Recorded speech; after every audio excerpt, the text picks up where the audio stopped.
I do believe there is good ego. There's a certain level of confidence that comes with ego because you need to be confident, you need to be sure. And at the end of the day, as an artist, as a musician, as a performer, as an entertainer, people are expecting to see a certain level of ego anyway. You know, it's swag, bro.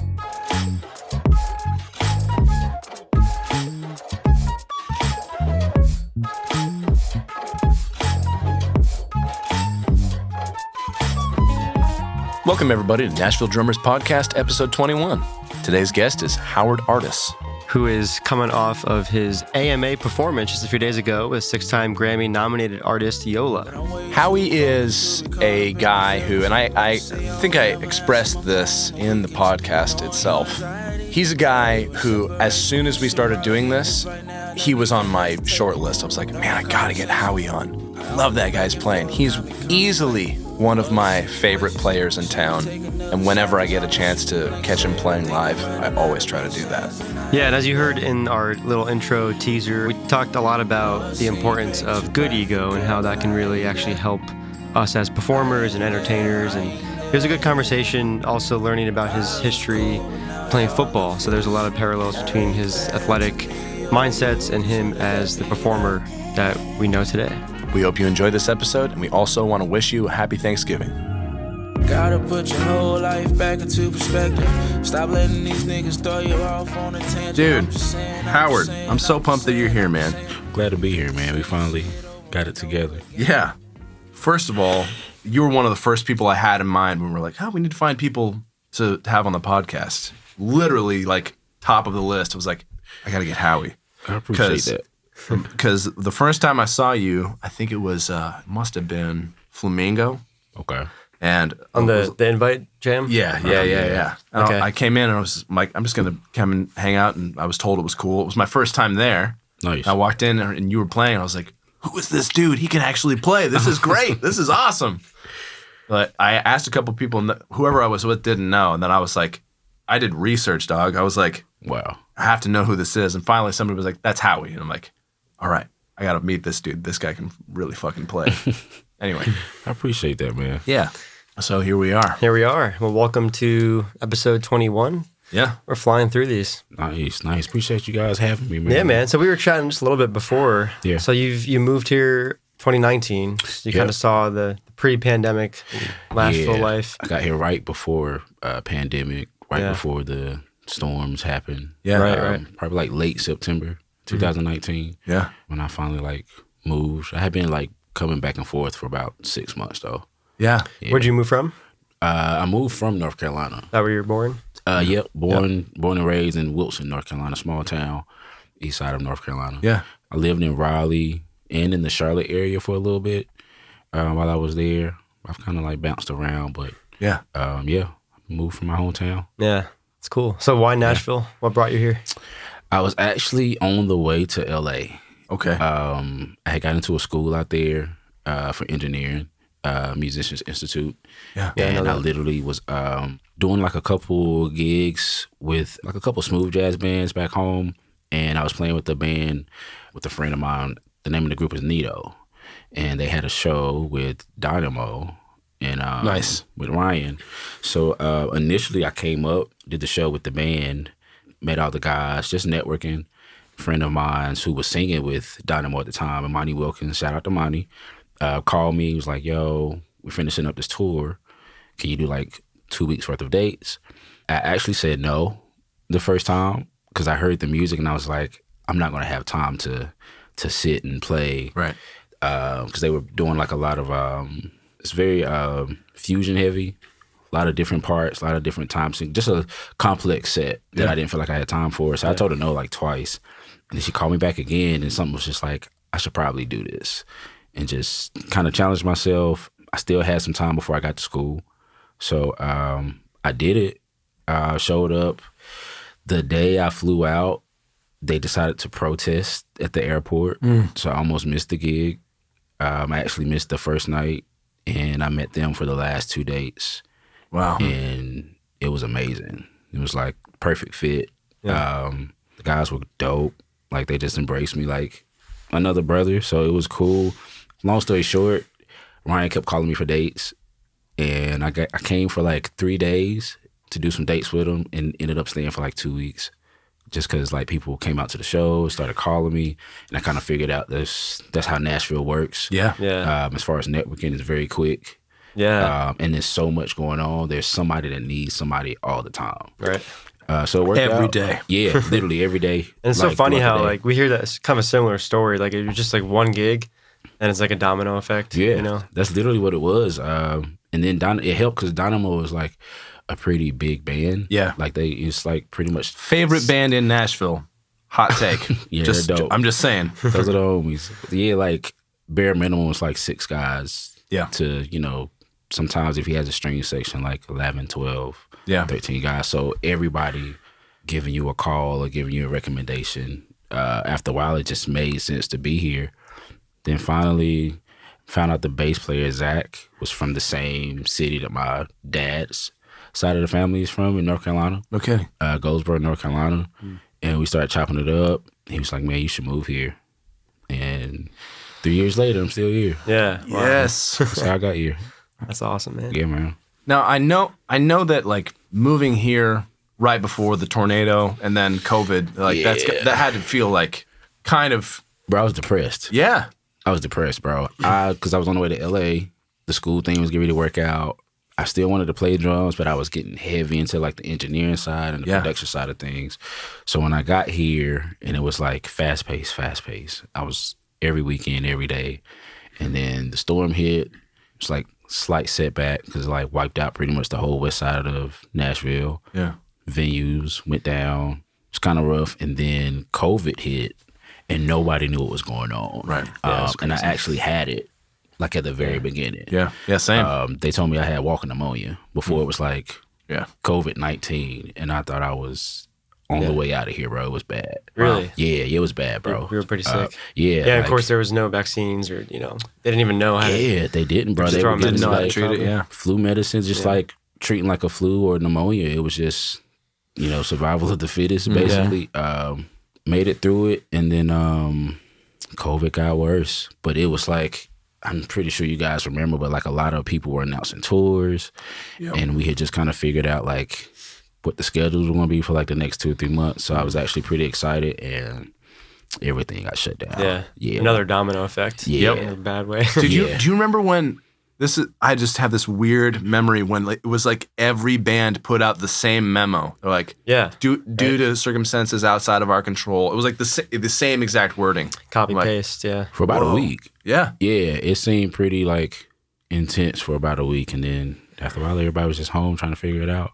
I think honestly, I think that even though that's a weird time, I'm first of all like going through that, dealing with depression from everything just dropping out. You're like, all right, what am I doing? What's going to happen next? But I kind of think that's the best time to move somewhere. Like, okay, because a lot of people left. They're like, okay, well, I'm just going to go home. Yeah. Yeah. Bro, if you make it through, which you did, then you're like, okay, cool. That door's open. At that point. And I went back and forth, bro. Like, I reconsidered LA for a second. Like, I went back home because I wanted to be around my family. I have 2 sons, so I wanted to be close and figure out what was going on. Sure. I made calls to see like what areas were doing sessions, and then after a while, everybody kind of figured out like we just gotta do it from home. Yeah.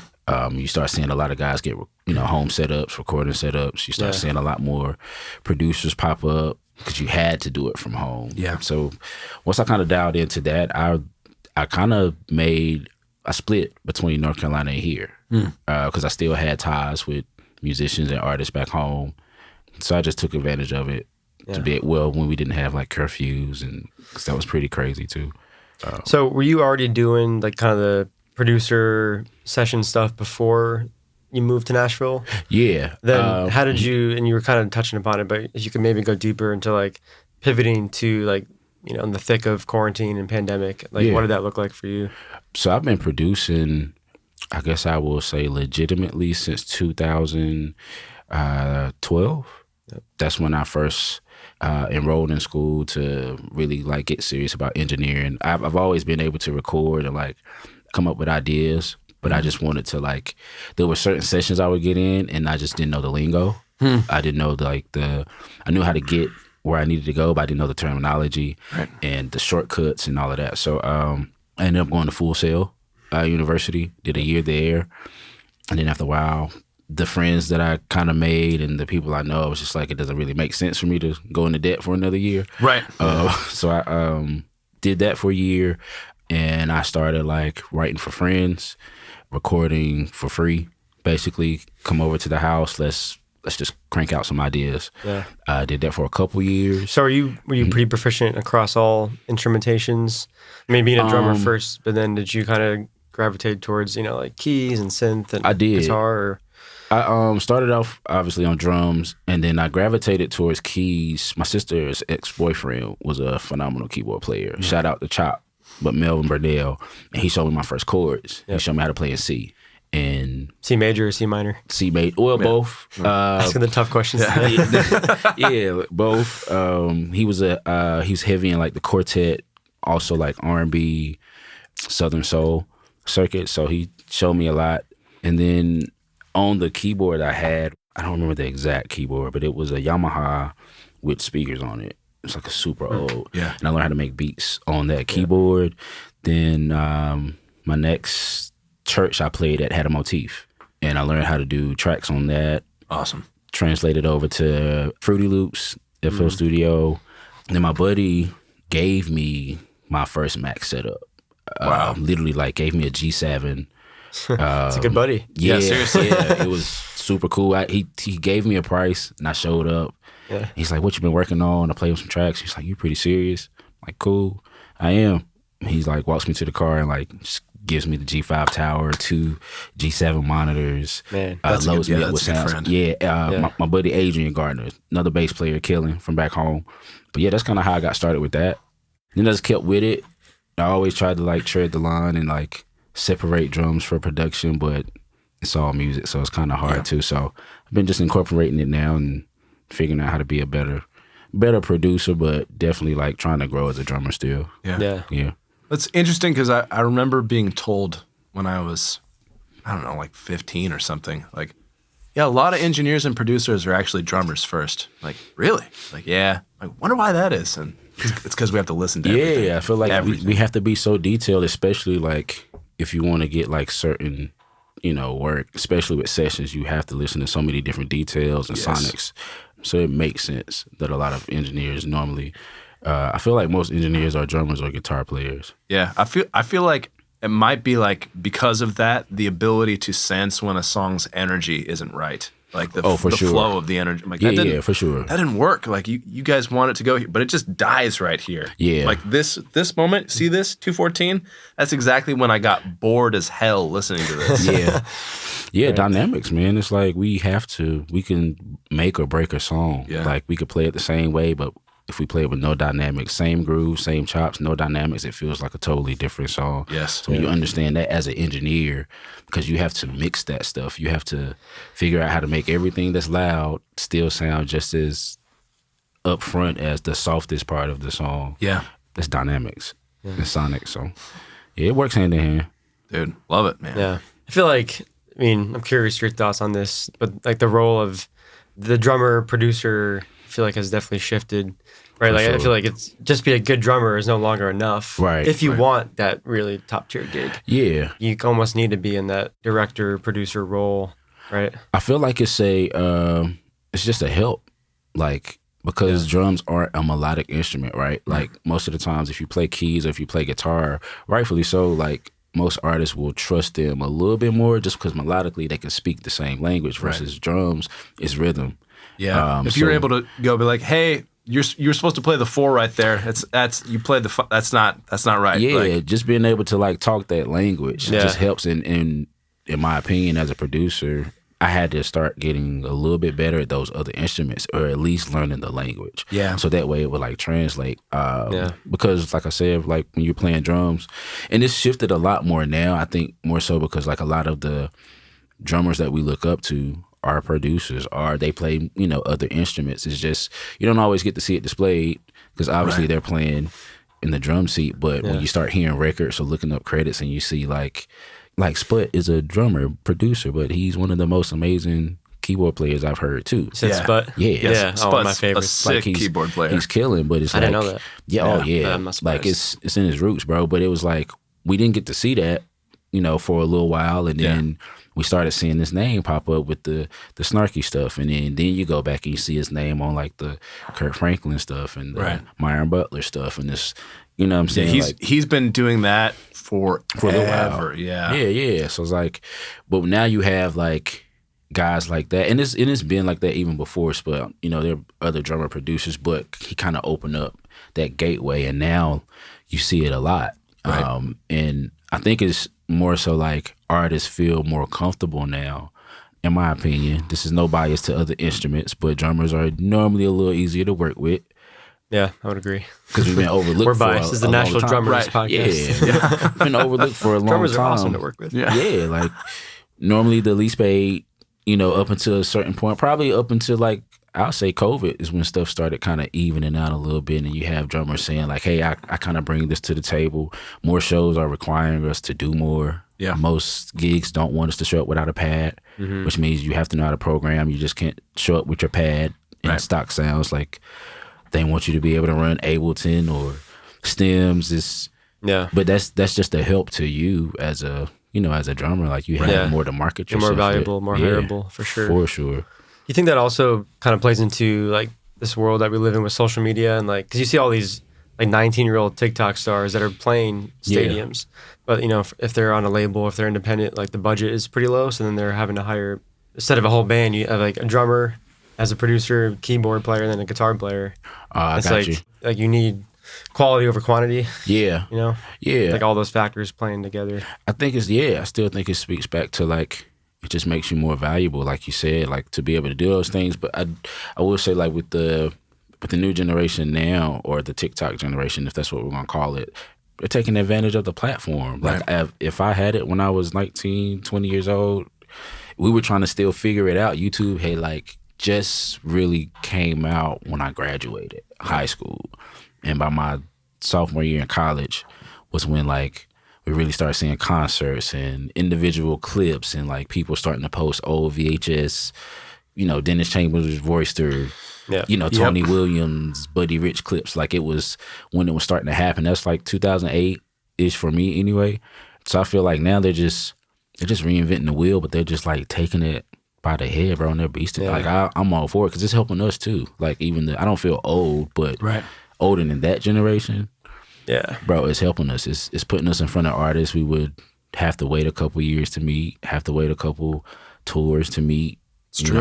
Everybody has access to you, so I do feel like it's made everything a lot faster. As far as like the label situation in drummers, I haven't really been in that situation as a drummer quite yet. I've worked with a few artists that have been in like those situations, but I feel like social media helps with that too.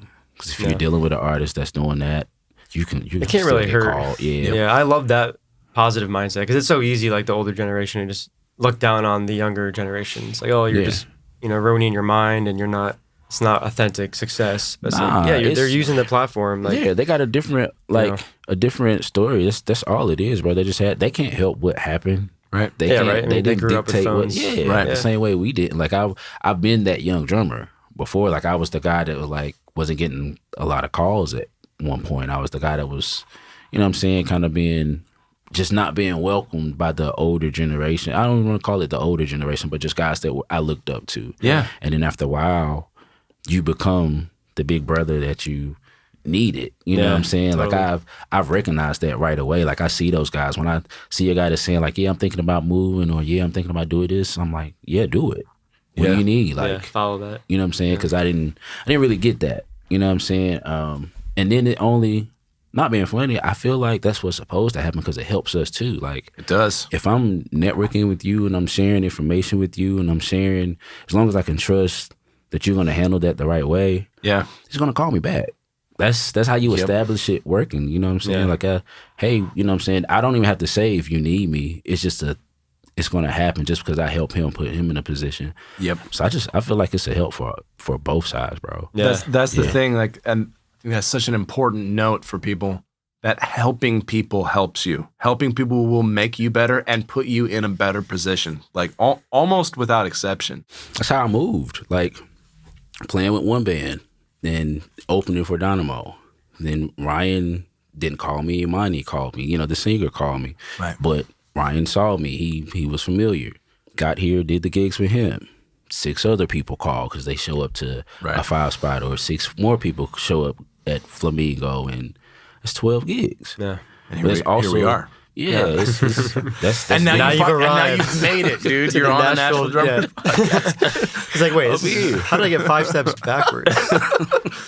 I actually wanted to take a trip back and actually just let's start from the beginning of your experience of being a drummer. Where did that all start for you?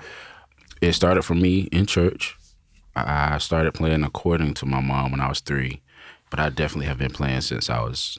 Eulogy was earlier. Yeah, very, super early. A lot of my uncle played drums. My cousin played drums. That's who actually taught me, started me. My cousin Roosevelt. My dad can play. He's a preacher, but he can play. My mom's a singer, so I was always around music. Yeah. My cousin went to the military when he turned 18, and that's when I kind of like started playing every Sunday. And then growing up in church, obviously you play. I grew up in a Baptist church, so we played a particular style of gospel church, but gospel music is it takes from every genre and style. So I kind of played some of everything unknowingly. I did that up until, forever, but I started playing in school, my middle school, 6th grade, and I played 6th grade through 8th grade, learned how to read, basic rudiments. Is there a marching band too? I didn't march. So marching band in North Carolina, in my area started high school, so about 9th grade, but they made me choose. So my freshman year, I wanted to march. I was in the band, and my football coach was like, nah, like you gotta pick one. Yeah. And I mean, sports was everything for me. Football was. Oh, really? Yeah, football was everything for me. Like I come from a sports family on both sides. Yeah. Musical too, but it was just, man, I loved ball, man. So I did that. I still was playing at church and literally played. I walked on and made my freshman year in college, the football team at East Carolina, and got hurt. Also had a kid. My first kid was born when I was 18, and my pops was like, you got to work. Yeah. So I was trying to do the work thing. Those are some big life events. Yeah, especially at 18, 19 years old. Make you kind of rethink. Yeah. Everything, man. Like, and then I was just thinking I had to make money to just figure stuff out. And gigging was the quickest way. I didn't have to work for 3 days to make what I was gonna make at a jazz club or any type of open mic or club at the time. Yeah, I hadn't really started doing a lot of gigs, but a friend in the gospel choir at the college was like, "Yo, I heard you play at this church. Come to the meeting." I'm like, "Cool." He's actually bribing me. I know this is gonna sound terrible, but he's bribing me because he's saying there's gonna be a bunch of girls there. So I'm like, I'm in there. Like I just stopped playing ball. I'm injured, trying to figure it out. Yeah, you're young. Yeah, so I'm like, cool. I'm in there. Of course. Start playing with him. He hooks me up with some more friends of his, and they called me for a club gig. And that was literally kind of like the start for me, like branching out. The bass player I met put me in my first play. Yeah. The guitar player, his brother, had a quartet group. He would call me for gigs. A lot of those guys would play with like smooth jazz artists. Yeah. I was still cool with like a lot of my college friends, and they were doing like more of the local hip hop gigs. And I just kind of like branched out, networking, just meeting people. Yeah. Were those genres really important to your family growing up? Like, were you surrounded by jazz and hip hop, or? It was gospel, man. I grew up in a very strict Christian household, man. My mama did not play that. It was by the books. Oh yeah, it was all gospel. All I got exposed to like R&B soul because my aunt Mina would make CDs. She would like burn CDs, but like all her favorite R&B. Yeah. So I would sneak. And like when I go to my grandmother's house, I would sneak and like ask her like, yo, can I get, a couple CDs? Yeah. And I'm gonna just be outside playing basketball, like listening to the CDs she was making on my boombox. So she would do that. After a while, then she bought me I heard my other aunt bought me a CD Walkman, and it was the one that had the radio on it. So I would sneak as soon as my parents go to bed. I would like find the radio station, and at the time Neo Soul was like popping. Right. So I was hearing like all the Jill Scott records, Erykah Badu, Mos Def, Common, Floetry, like on repeat, or heavy R&B like Drew Hill, Aaliyah, Tank, D'Angelo, like all of this stuff. But I had to sneak and listen to it, man. Like, especially like, D'Angelo. Oh yeah. My mom, we had to sneak, like watching music videos, and I wasn't exposed to a lot of like other genres until like my teenage years. Yeah, that's when I started getting hip to it. Being sheltered from that kind of actually made you want it more, or like absolutely gravitate it, right? It's like just because I was a little rebellious. Exactly. You know what I'm saying? Like I just wanted to hear it just because I'm like, why can't I hear it? I'm not allowed to listen to this? Well, now I definitely am going to listen to it. Yeah. And then when I realized what I was missing, it's just like, yo, why are we not able to listen to this? Like the first time I heard Talib Kweli. Oh, man. Or, I mean, D'Angelo. The first record I heard from him was Brown Sugar. And that's because the movie had just, it was along with the movie or whatever. But, yeah, man, like, all of those genres. I wish I had been exposed to it a little earlier, but I mean, I don't regret it. Right. Yeah. Well, it's funny because all this, it's the same, because my dad really put a bunch of different music in front of me. He would make me like take it apart. Be like, all right, so what is this? Like, okay, all right. That's dope. Do you know what the violin's doing? Like I had to like sing the line or whatever.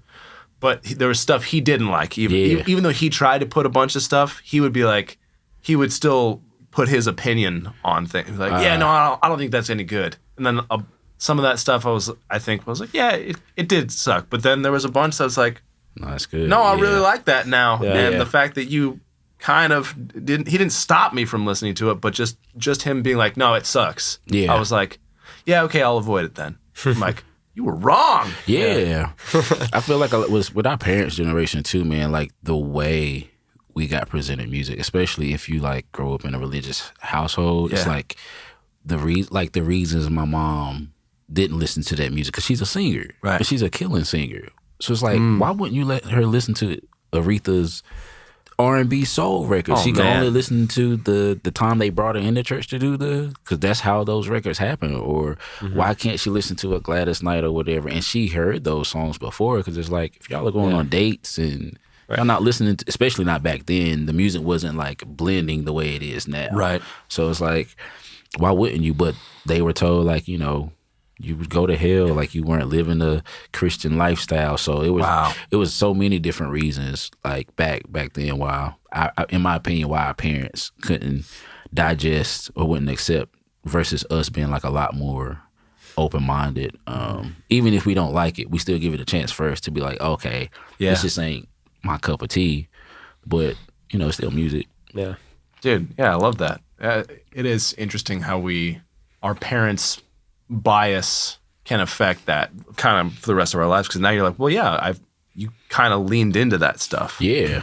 I had to unlearn a lot. Like I feel like majority of my 20s unlearning a lot. Yeah. Like even like just bad habits with like playing, or with like even being biased, because I was very biased to different types of music. And then when I started playing different styles, after a while it grew on me. And when I started writing, it kind of changed too, because I wasn't listening just as a drummer, so it didn't have to be like, I used to not want to hear anything that didn't have drums. Right. You know what I'm saying? But now it's like groove.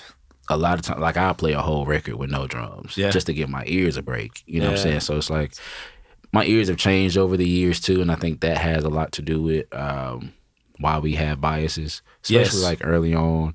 But well, like I knew I had some of the same stuff. Like my brain, I wanted, obviously I was like, especially as a young player, you're like, it's got to have drums. Like I got it. And then like you want it to be good. Really. Yeah, for sure. And then you get in that weird mode, at least I did, where it became like, well, if the drummer is not like just destroying it, if the drummer doesn't just blow my mind, then it sucks. Right. I'm like, that was stupid. so immature.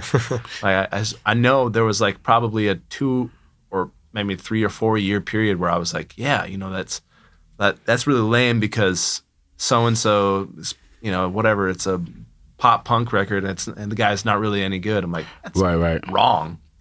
Yeah. I mean, a lot of times, especially as young players too, like you don't really think about music in like its totality. Right. It's like we just think about it from our instrument. So for sure. We listen for our favorite drummer and for our favorite parts and our favorite, whatever, versus like, okay, he could have did all of this every song, but he had to play these records. Right. He had to make this song feel like this. But it's just a matter of just growing, in my opinion, just like maturing and being and exposure. Because like you said, like your dad exposed you to multiple records. I would have loved for my mom or dad to be like, hey, I know this is what we play every Sunday, but we about to listen to Marvin Gaye. Yeah. We about to listen to Bernard groove with James Brown. We about to, like, if I had that early, oh my God. Yeah.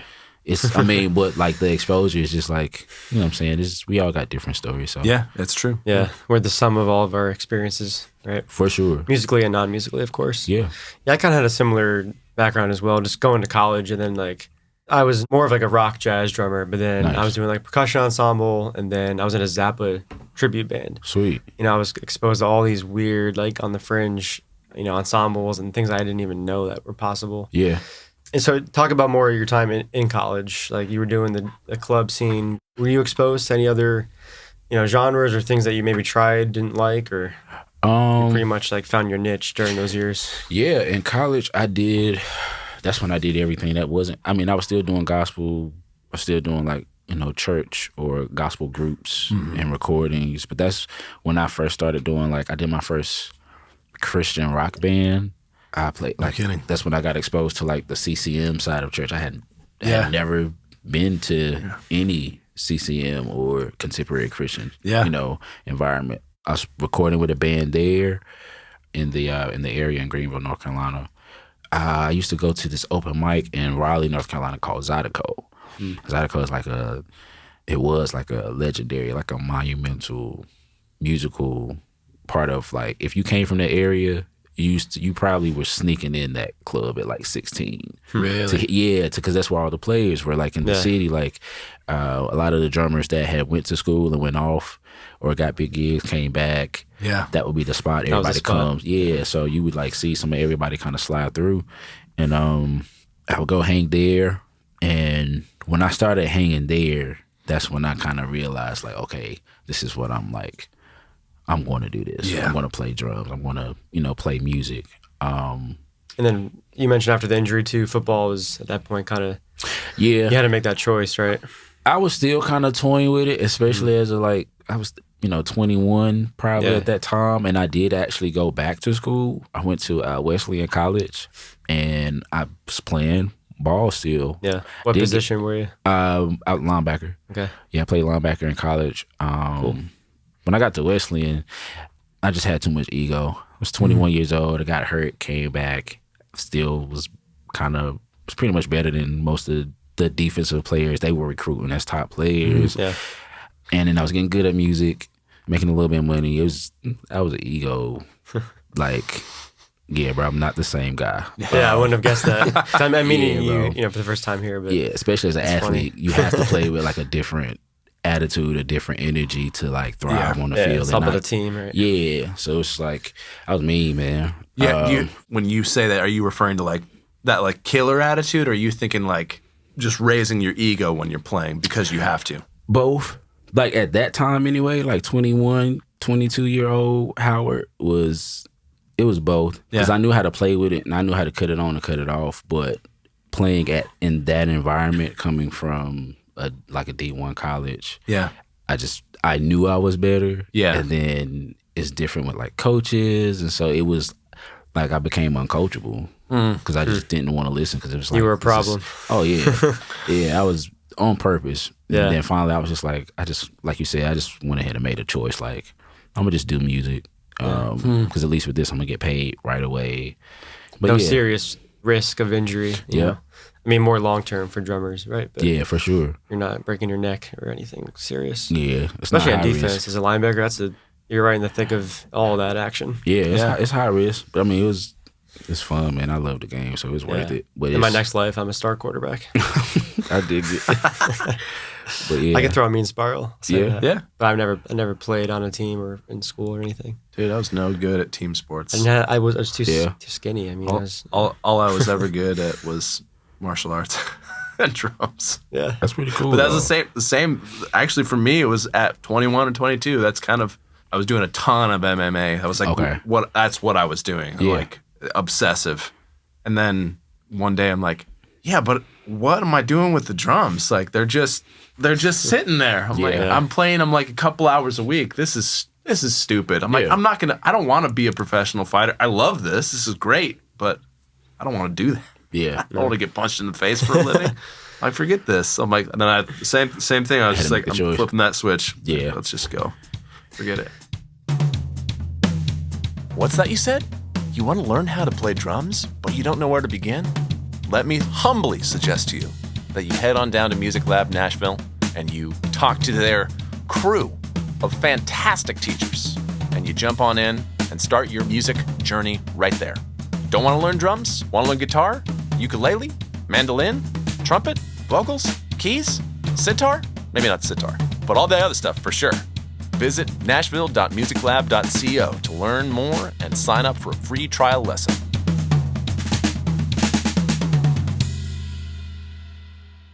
That has come up a few times too, like just the parallels of sports and drumming and music. What sort of takeaways maybe did you find from the two different activities? The first one was being a team player. Yeah. And I feel like most of the MDs I've had like the chance to work with I've worked with quite a few, like, I feel like solid MDs. Yeah. Whether they're like a big name or not, I've worked with like some really mature, solid guys, which is dope to me because I know a lot of friends that don't have that experience. Yeah. And I have had like a few, you know what I'm saying, shitty experiences. But yeah, once I figured out how everything was working together, especially like my first time being taught kick and bass, you know, go hand in hand and how that was supposed to line up. Yeah, that even on our own everything. instrument. Yeah, that changed everything. Because you grow up the way I grew up in church. Like I didn't grow up with a full band either. I grew up with just me and a keyboard player. He was really just playing piano. So I didn't grow up playing with a lot of bass players. Probably up until like I turned like 16, 17 years old, and I got to a bigger church. But I wasn't used to like just the rules, quote unquote, or like, you know, the basics. That kind of opened up everything. Being a team player was probably, the biggest thing. Because like I said, I was very hot-headed, had an ego. Yeah.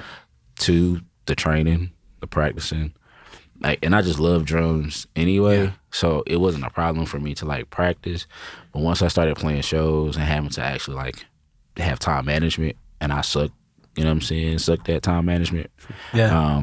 Still struggle with it sometimes. For real. But it's like balancing like when you can actually sit down and practice. But in my younger years, man, I just played for hours, bro. I would get up with my friends, you know, musical associates, brothers.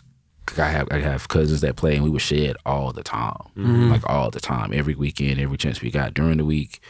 If somebody can get into the church, we bring in drums, and we working out for hours. Yeah, literally sun up to sundown. But yeah, like it's a lot of takeaways from sports, in my opinion. I feel like apply to music, because I mean you working with people, right? Like, and it won't work if you don't. Yeah, for sure. Out, and of course, that initial passion and drive has to be there for every player, every individual. Yeah, if you want to sustain yourself, yeah, for sure. Well, I've got a question regarding that might be divisive, and people will have different opinions on. But I want to hear yours.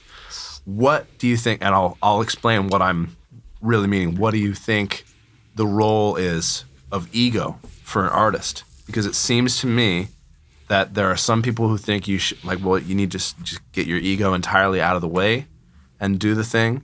And some people are like, no, like you need to have an ego to play. Like you need to believe you're good. No, I do believe there's good ego. Yeah. There's a certain level of confidence that comes with ego. Yeah. Right? Like I feel like people with big egos, we say they have big egos because we feel like they're too loud. We feel like their attitude or their persona is a little bit too intense. Yeah. And in reality, it's just like, all right, well, he just hasn't pulled back, you know what I'm saying, his ego. He very well may not have to. It might just be the insecurities of the environment or the you know, the people around. So I do feel like there's good ego because you need that. You need to be confident. You need to be sure. You need to be, and at the end of the day, as an artist, as a musician, as a performer, as an entertainer, people are expecting to see a certain level of ego anyway. They're saying like it comes with, you know, it's swag, bro. It comes with like what we do, like being 100%. On stage. So I just think it's when it's translated into you being an asshole, like to people. You know what I'm saying? It's like I don't wherever have to, that line is, that's what you don't cross. I think that's perfect. Yeah, it's just like you, like when you show up, you know you can play drums, bro. You know you can play the gig. I got the gig. Yeah. You know what I'm saying? I know I'm here to whoop ass. Yeah. But that doesn't mean I'm talking to you a certain kind of way or I'm like not speaking to you. So it's almost like that's an intrinsic mindset. But you're not necessarily portraying it. Or like you are maybe with the playing. Yeah. But you're not treating people with that same. Yeah. Yeah, I would agree. I feel like any star athlete, like they all, or even like a celebrity politician, they have like a certain flair to them. Yeah. Yeah. You know, have you guys heard of the book 48 Laws of Power? Mm-hmm. Yeah. Robert Greene. Oh, yeah. It kind of talks about that. Like you kind of want to be polarizing to a bit to a certain degree. Yeah. You know, I think it's kind of like what we're talking about. Like, almost like be disliked for, but there's a fine balance. You know, if you go too far with being an asshole or being disliked for whatever that reason is, then it's not going to benefit you. Yeah, I don't feel, I mean, if you think about it this way, nobody really trusts someone that doesn't have ego. Right. I can't think of someone that's amazing, that's great, that didn't at least struggle with how to balance that. So like, as a musician, if I'm calling you to play my gig and you show up too timid, and you show up a little too humble, like one of the first things, this is crazy, one of the first things I had an opportunity to meet Sput. Like, Snarky, when they first started touring, and they came to Raleigh finally to this poorhouse. And a friend of mine is really good friends with him. It's like, man, you got to come meet him. He knew how much like Sput meant to my, you know what I'm saying, meant to me inspirationally anyway. Yeah. So he takes me up to meet him. And at that time, it's cool to be humble. Right. So everybody's, you know, deflecting. Like the Spider-Man meme, basically. Like, you know what I'm saying? So they're on that. Yeah, everybody's on that shit. So he introduces me. He's like, yeah, this is my boy Howard. He's an amazing drummer. He's killing. I'm like, oh, nah, man. Like, I'm okay. And Sput's like, why are you saying that? I'm like, nah, man, I'm just, you know what I'm saying? I'm like, I'm okay. I'm cool. He's like, nah, if he's telling you you're good, take that shit. Yeah, like, I love that. He said that to you? Yeah. That's the first time meeting you. That was my first time meeting Sput. That's literally what he said to me. Yeah, he was like, nah, take that shit, man. Like, if you could play, you could play. Yeah. Yeah. But growing up, like, I grew up in church, so it's weird to be too, you know what I'm saying, too accepting of praise, and then like. Dude, I think that is that is a toxic thing that we can pick up from church. Yeah, for sure. Because I had that. I'm like working out of being too timid. Yeah. Like it's held me back in my playing. Like the more I've gone, like, I don't know, I can just embrace, I'm like, yeah, I know that I'm a good player. Yeah. The better I've played.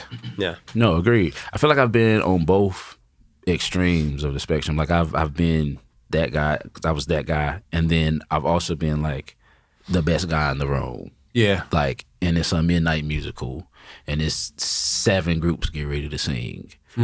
And you're getting all of the attention because everybody knows, you know what I'm saying, your group, you're playing with the hottest group, and like everybody's anticipating, and you know, like you've learned your 3 new chops that week, like, and you can't, like, it's as a young player, bro, it's a thing. So it's like I've been that guy before too, like low key, like an asshole. Yeah, you know what I'm saying, like walking in with that type of energy, like, but it just comes with growth, in my opinion. Yeah, I feel like the young guys that get it faster, they just last long because they understand. Like, artists don't want to work with too many people they have to worry about sharing their shine with. You know what I'm saying? Mm-hmm. Like, that's when I feel like ego is starting to, like, all right, it's a little bit too much now. Like, it's becoming a thing. But there are people who, one of whom I mentioned before we started recording. Well, I won't mention that name again. But it's the same. Where you're like, incredible ability, and then just such a maniac in life, such an ego maniac. That you're like, just loses gigs left and right. You're like, man, the playing gets him in the door, and then the personality gets him right back out the door. Yeah, man, seeing that, like, I feel like that was always a paranoia for me anyway, because like growing up, like I said, being the guy, I was always the guy that was getting called. Right. And when you grow up in church, everybody could play drums. So it's like at least 6 other. Like I had 2 other cousins that played that wanted to play drums. And your own family. And they want to. We all showing up with sticks, bro, sitting on the front row waiting for the offering. You know what I'm saying? Because that's our time to get a chance, and you might not get to play or you do. But the moment you get to play and you mess up mid-song, you don't wait till the song is over. If you're messing up too bad mid-song, you're getting up. Really? You know, oh, yeah. Talk about pressure. Yeah, you're getting up, bro. In front of everybody. I don't care how big the crowd is, bro. The congregation can be 50 or it can be 300. Yeah. Like, so going through that, like. Did that ever happen to you? Absolutely. Yeah. Yeah, man. Especially like with my older cousin, because, I mean, he was older. He already knew how to play. He's playing with bands. So I've had a couple of experiences where, 2 very memorable experiences where I had to get up because I was terrible with tempos. You know what I'm saying? I was always playing everything too fast, especially as a kid. Was there a click at that point? Oh no. The whole Well, not growing up like the way I grew up in like an older Baptist church. Right. In the country. And we were just getting to the point of doing like contemporary songs, like more hip songs, the more our piano player grew. And then after a while they would like bring in a couple people. I got older, met some more friends, would have them come. But as far as like a loop or a click, or I didn't get exposed to like the MPC and loops until I was probably like 19 years old, like 18, 19. And that's because I started making beats. Yeah. And then I figured out, and I started asking about like drum machines, and a lot of the musical directors I was working with at the time would just put me around it, show me how to use it. But yeah, I think growing up with that type of pressure, don't matter what age you are. Yeah. Well, it definitely kept you humble, I'm sure. Oh, for sure. Right? Yeah. I hate bro, I hated losing. So it was like, if it's gonna be one out of the 6, I'm gonna be the one. I'm gonna be the one, bro. It was just like I went home, I got better. I would set up phone books, pillows, bro. Like my bedroom was a drum kit because I didn't get a drum kit until I was like high school, 15. Oh, wow. My cousin played keyboard in a quartet group, and they gave me their old drum set. Him and my dad are like best friends. They're cousins, but they're best friends. He gave my dad the drum set for me, and it was Pearl export, cream colored. Add it to your list. With the told you with the turn knob. Pearl export. Yep. Yeah, that was one of my first kits, and that's what there's been this common thread. There's not everybody, but a lot of the people we've talked to have been like, yeah, Pearl export, like first kit. Like, yeah, we need to do some type of either a social media thing or just like a email spreadsheet and like actually ask everyone what their first kit is. Yeah, I would actually. I don't know what we'll do with that, but it could be fun. Just like that's a cool fun fact. What I mean? Yeah, everybody's first compare kit. And just see. Yeah, who had CBs and who had Pearl exports. Yeah, or the first drum kit that you bought yourself. Right. Oh man, yeah. It's a different feeling. But it's your own wallet, yeah. Yeah. Or just like, you're in Guitar Center or whatever, and just... That's when you figure out you got an addiction. Yes. First buy. That's when you figure it out. All right, what was your first kit then? I'm not saying this for the hype. It really was a Mapex M Birch series. Yeah. I was working at Guitar Center, but somebody brought it in the Sandmash right across the street.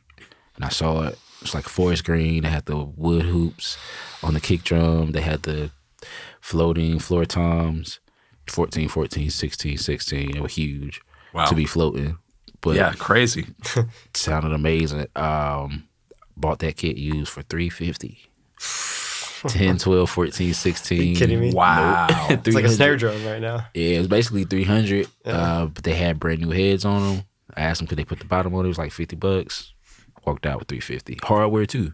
Oh wow. Yeah. God. The SM series hardware they had. Yeah. That's my first kit. Wow, man. That's a hell of a first kit. That's awesome. What are you rocking these days? Now I'm playing Mapex Saturn Evolution. Okay. That's the kit I've been using with Yola. And I'm also playing Armory. Okay. Dude. Cool. Yeah, and actually that's a perfect segue because I wanted to ask how that gig came about. Same way the other ones came about, man. Yeah. Literally. Dominus. Shout out to Ryan. My boy Ryan Connors hit me up during like the back end of COVID. And I had went back home to Carolina for a couple weeks. Ended up getting sick. was coming back and forth, but I didn't know Nashville was like back up and going. Yeah. He calls me, he's like, hey man, you're back, right? I'm like, yeah. He's like, I think I got a gig for you. You want to do it? I'm like, cool. And he's like, it's with Yola. I'm like, okay, word. And he had just like, he had the gig for about a year. I just didn't know that's what he was doing because it was still kind of COVID happening. Sent me the music. Man, I fell in love with the gig instantly just because I could just hear like how much fun it was going to be. Yeah. And then it's always fun when you get to play with people, you know. So I was looking forward to it. He set it up for me to go do dinner with Yola. He got COVID. So I ended up having to go meet her by myself. I'm like super paranoid, super like I don't know what to expect. Right. And was like, where'd that meeting take place? At her house. Okay. Like we had dinner. Like she had a couple people over, and we ended up clicking right away. Like that's awesome.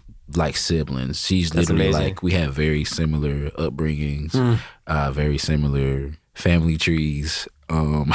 Like very identical similarities. So it just worked.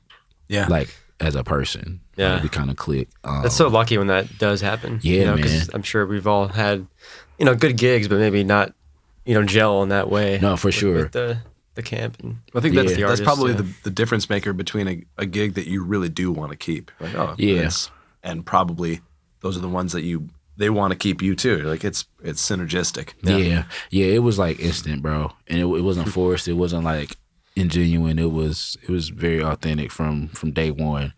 I don't even think we talked about music that first conversation. It was like the That's next how you know. time we got up. Yeah, it was like that next time we linked up. We talked. I think that was Thanksgiving.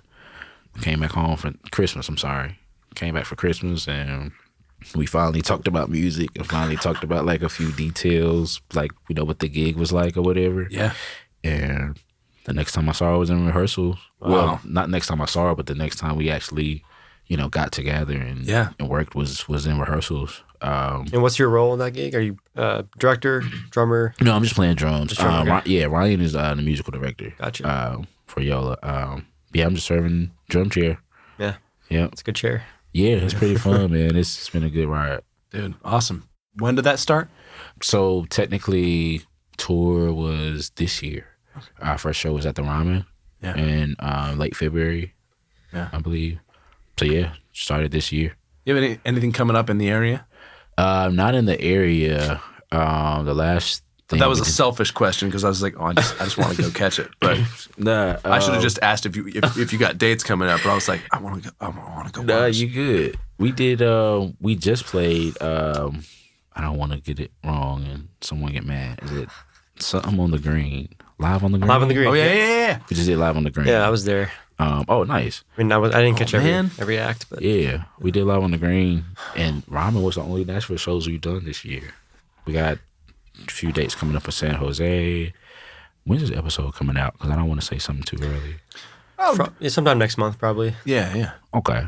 Well, we're doing the AMAs, so we got that coming up. Just haven't made the announcement yet, but Cool. Yeah. Dude, that's awesome. yeah, so we got that coming up next month. Then we're done for the year with her. Nice. Yeah. Yeah. How was it playing the Ryman? I'm sure for a lot of drummers that's like a bucket list gig, especially in Nashville. Musicians in general. Yeah, right. I'm gonna be honest, and a lot of people probably will get mad at me for saying No, this. we want the honesty. I didn't really have a bucket list for venues. Okay. Because as a drummer, This is what I'm saying. like for a while, I was so locked in on like producing records and writing records. Like I don't think I reached that part of like the dream. Like it was like for me, it was more so like I just want to be in that environment, in that arena around those type of guys, and Wherever I feel that like music I made takes it. you. Yeah, like that was cool. But like the only like if I had to say an arena where I was just like, oh, okay, yeah, I definitely want to play there, was because I always heard everybody talk about it, was like Madison Square, Yeah. Staples Center, U2 Arena. Yeah. But that's just like who doesn't know about those. Right. But yeah, I didn't most of these venues that we've played where everybody's like, yo, you playing there? And I'm like, yeah. I had no clue like of the history outside of the Fillmores. I knew like we did Fillmore in San Francisco. I was familiar with that. Talia Hall in Chicago, I was familiar with that one. But like, bro, I'm gonna be honest, like I was so lost when a lot of people were like like kind of blown away that you're doing. You're like, is that a big deal? Yeah, it's a big deal. A lot of people would kill to do that. Yeah. Or I'd go in like the green room and see like who's been there, or like see the wall and who's signing. I'm like, holy shit, like this is. I guess it is a big deal, but yeah, bro, I wasn't hip. Like I wasn't hip at all. Yeah, dude, I'm 100% on the same page. I'm like, this actually just came up in our last podcast. I'm like, I have not had a bucket list where I wanted to play. Just recently, I was like, you know what? I really want to play Red Rocks. Yeah, because now that multiple of my people have played, I mean, you always see so and so live at Red Rocks, and there'll be a recording. I'm like, all right, well, like Dave Matthews and all these different players. I'm like, all right. But then when Taylor said he played Red Rocks, he was like, no, it's like the most incredible thing. I'm like, why don't I have a bucket list venues? I should. Yeah. I should. I should have places, like you said, Madison Square. Like, I need to be able to cross that off. Yeah, like I probably have just those 3. Like I played Red Rocks like years ago, right? Yeah. Posting pictures. This is when I was just like probably heavy on Facebook. Yeah. Before Instagram was really popping. Yeah. And reposted the picture on Instagram one day, and it like just like did numbers. As far as like, you know, a bunch of people were like saying like, yo, when did you do this? I'm like, oh, I did this like a while back. Yeah. And they're like, yo, you played Red Rocks? Oh, you're like, a drummer? I was like, dude. Yeah, basically. What have you been following me on Facebook for? Yeah, bro. I had no clue. It was like had no clue. And I should have known because of who we were like opening for. Yeah. But I just Who were you opening for?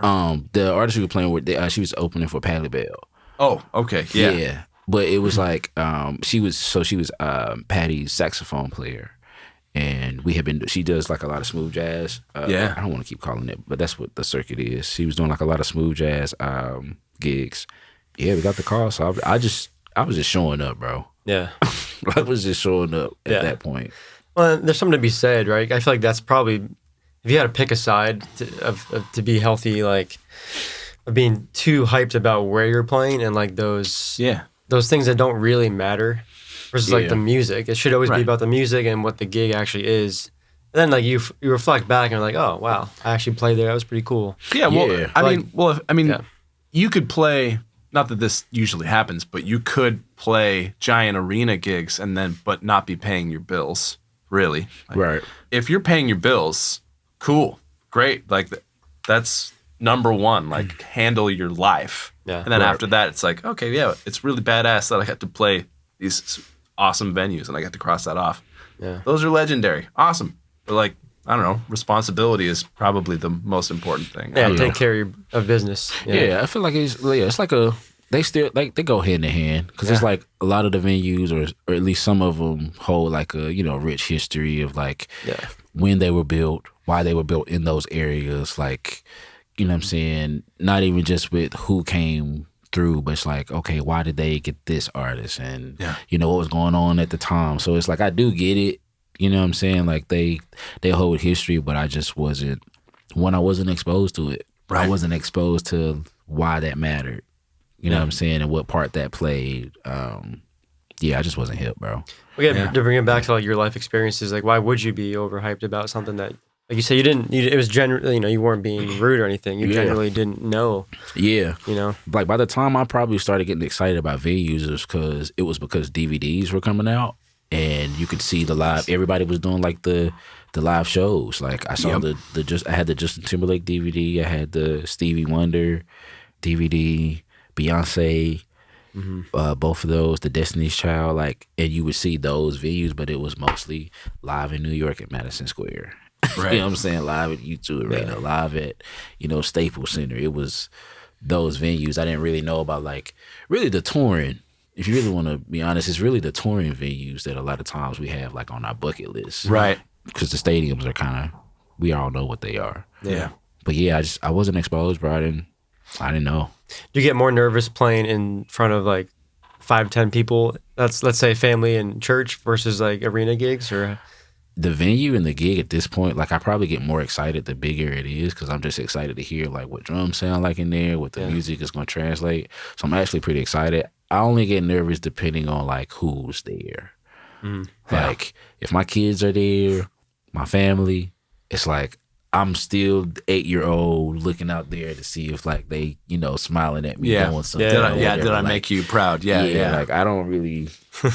I used to get kind of nervous about the shows or whatever, but after, now I'm so like whatever when it comes to the music that I want to be able to just play it in my sleep anyway. I kind of eliminate that now. Yeah. But yeah, like depending on who's out there, I've been like that with certain relationships too.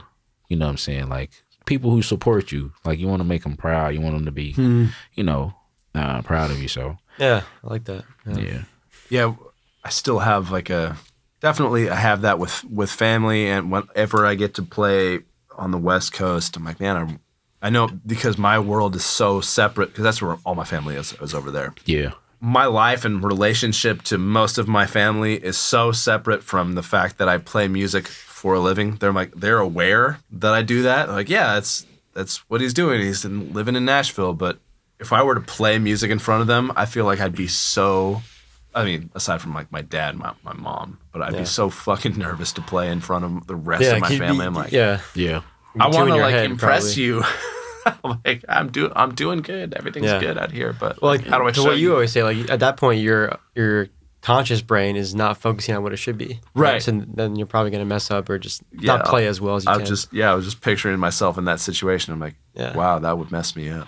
Yeah. Yeah. The majority of the time, because it's not that they don't understand what's going on, but what we do is already so much more complex. We just don't realize it a lot of time. Yeah. But it's already so much more complex that they're blown away that's like you can play. Yeah. And then they're blown away that you're playing a show.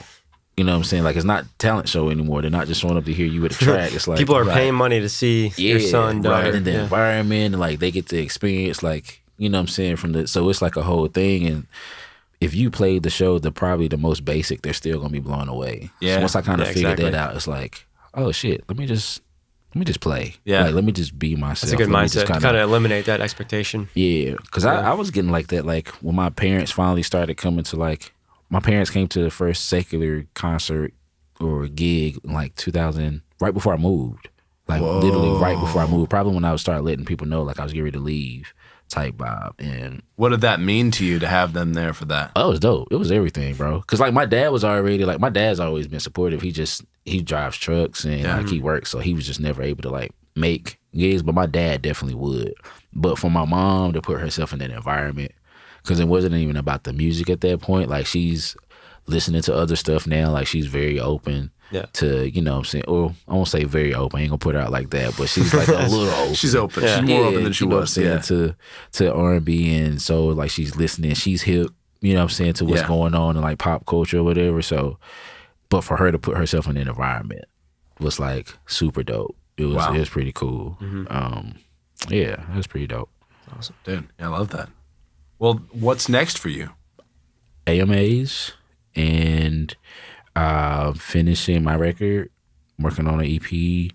I have 2 other artists I'm producing right now. When's that EP coming out? I don't have an exact date for the release. I am releasing a single next month, and I am doing a private listening party in February. Sweet. I'm still kind of figuring it out.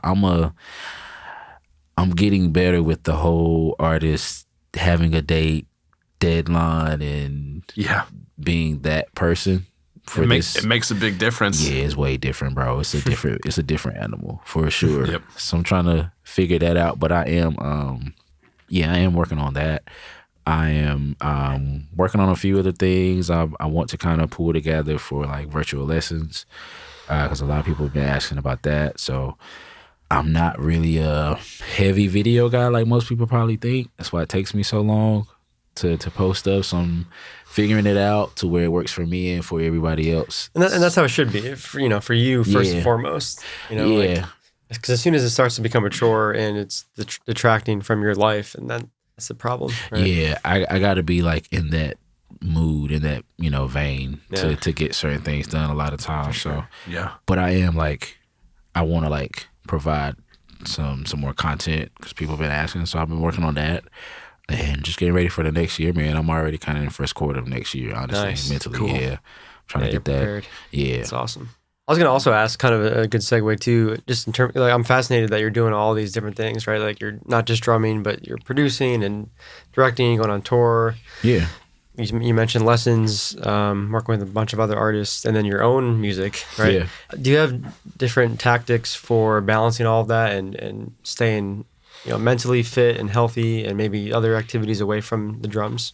I am honestly figuring out what that balance looks like now, because this tour with Yola was way more intense than I probably anticipated. I think than everybody anticipated, honestly. Like, we had a really pretty good turnout. Yeah. But touring is a lot. You know what I'm saying? Like, touring is even good touring is a lot. Yeah. The tour is amazing. Like, the tour is great. Like, I love the crew. I love the band. Like, everybody is who you would want to work with in high stress situations. But that's just what it is. It's high stress situations. Yeah. The load ins, the load outs, schedule, when you can eat, when you can't eat, when you sleep, when you can't sleep. When you do sleep, it's in a bunk. It's not like we're on like city to city. We're not like staying in a hotel and have time because we have to get to the next city. How many shows was that tour? And how long was that last? The first leg was from the end of February till the first week in May. So we did about 8 weeks. Seven and a half weeks, but 8 weeks plus 2 weeks of rehearsal. And then this last leg we just did was 6.5 weeks with like a week of like spot dates. So really like another 7 weeker. So not a lot of breathing room, it sounds like. More like 4 shows a week. And then you got 3 travel days in between. And really it's not like, it sounds like to most people it probably sounds like, oh, okay, Monday, Wednesday, Thursday. But it's more like Monday, 3 a.m. We get there just in time for load in. Tuesday. Don't have time to eat. You got to set up, sound check, do the gig. Some shit went wrong with the board, and now we got to go to figure that out. And now sound check's pushed back an hour, which means makeup is pushed back an hour for Yola, and like the whole schedule is like whatever. Do the show, that's got to start on time. You still got to have that ready, change clothes, be back to the bus because bus call is 1 a.m., 1:30 to the next city for 3 nights back to back. Yeah. Different. And that's a good situation. Yeah. That's very like, that's probably the smoothest it can go. But you're talking about like different cities, different cultures, different environments, different stage hands. This city was cool, but this next city, they only got 4 and they're all assholes. Or they're cool, but they just inexperienced. And now you got to be patient, but you on the top, like tour is a lot.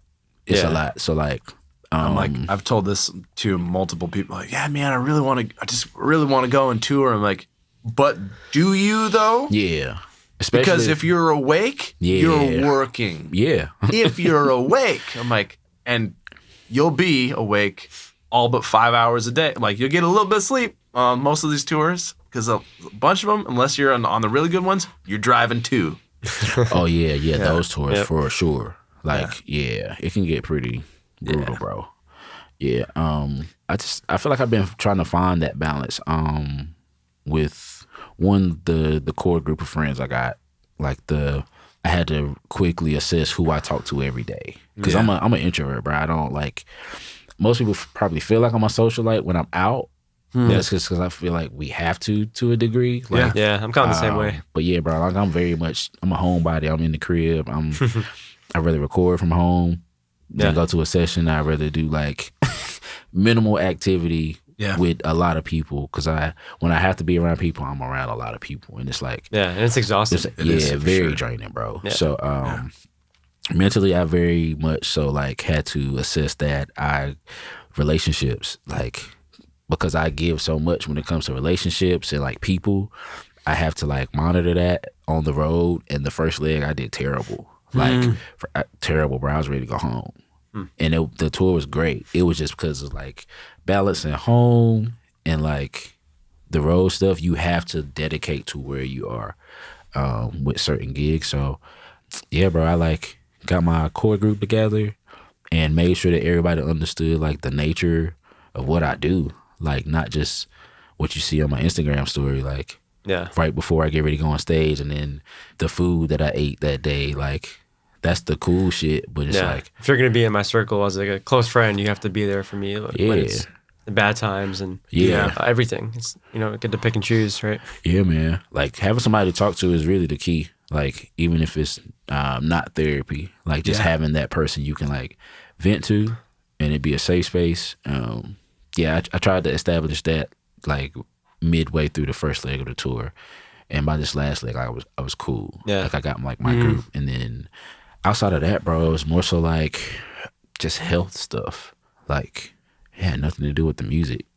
It was all like you eat like shit for the most part when you're on tour, because it's depending on what time you get out, nothing's open, or you got to find a bar, get bar food. Like, oh, I'm really hungry. Well, what's available?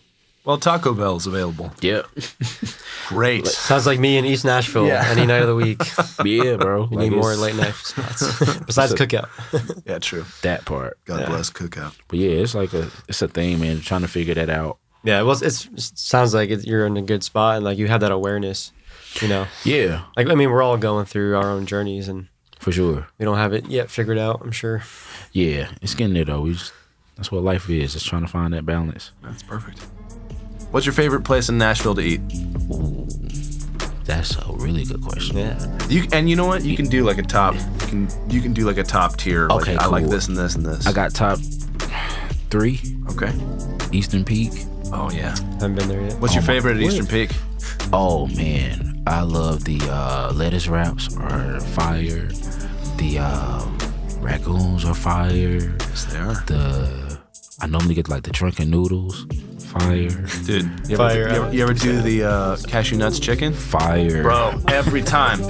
Bro, it's not, you're not gonna get anything bad from Eastern Peak. That's probably why they're like number 1 for me. Mm-hmm. I feel like, is it peg leg pork? Yeah, right by Rudy's. Yeah. Peg leg is good. So I'm not like heavy on the pork. Yeah. But my good friend took me over there and I had some, man, and I slipped up. I did, bro, but it's worth it. Peg leg is killing. Yeah, I went there when we first got to Nashville. I haven't been. I need to go again. I was just talking about like, great. Just had Martin's for breakfast the other morning. I was like, Martin's was cool. Breakfast. I had Martin's. I know Martin's for breakfast, dude. Yeah, they got good pieces. Yeah, they're pretty good.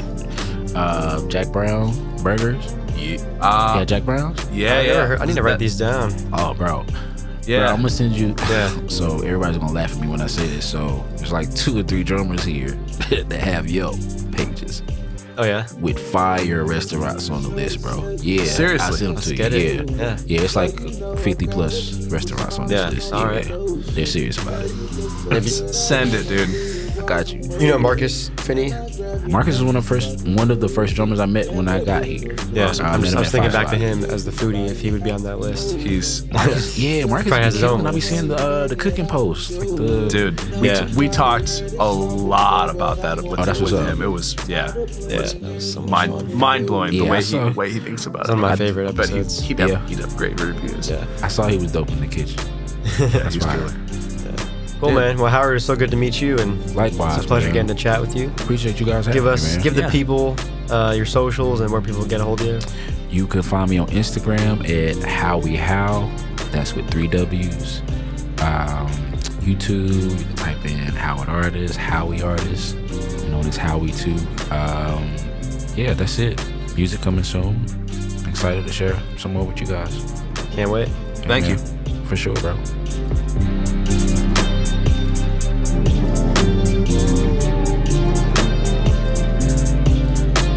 Thanks for listening to this episode of the Nashville Drummers Podcast.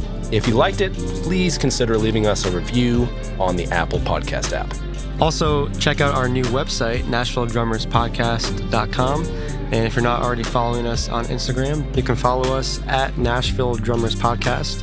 This episode was recorded at Diamond Sound Studios, located in Nashville, Tennessee. Sponsored by Music Lab Nashville, production by The Wise Company. Thank you for listening, and we'll see you in the next episode.